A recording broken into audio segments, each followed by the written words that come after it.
Hi అండి, నమస్తే. అందరూ ఎలా ఉన్నారు? బాగున్నారా? Welcome to Lakshmi channel. ఈరోజు నేను ముందుకు ఒక మంచి వీడియోతో వచ్చేసాను అండి.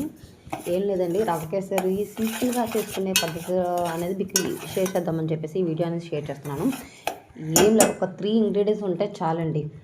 ఒక కప్ రవ్వ తీసుకొని, సూజీ అంటారు కదా, బొంబరవ్వ అని తీసుకొని పొయ్యి మీద ప్యాన్ పెట్టుకొని గీ వేస్తే వేయచ్చండి, ఆప్షనల్గా మీ దగ్గర ఉంటే వేయచ్చు, ఆరల్స్ అలాగే వేపేయచ్చు, వేస్తే బాగుంటుంది.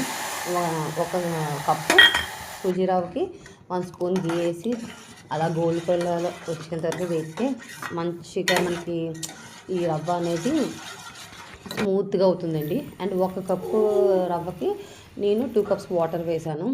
వాటర్ వేసిన తర్వాత బాగా కలిపిన తర్వాత, యాక్చువల్లీ ఇక్కడ 1/2 కప్ షుగర్ వేసానంటే నేను తక్కువగా తింటాను అని, ఆర్ఎల్స్ మీరు షుగర్ ఎక్కువగా తింటాను అంటే కనుక 1 కప్ షుగర్ అయినా వేసుకోవచ్చు.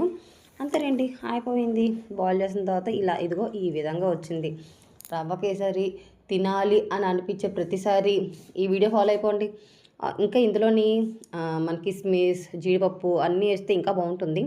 మన దగ్గర లేనప్పుడు ఉన్నంతలో అడ్జస్ట్ అయిపోవాలి కదా, ఏమంటారు? ఇంతకీ నచ్చిందా? ట్రై చేయండి.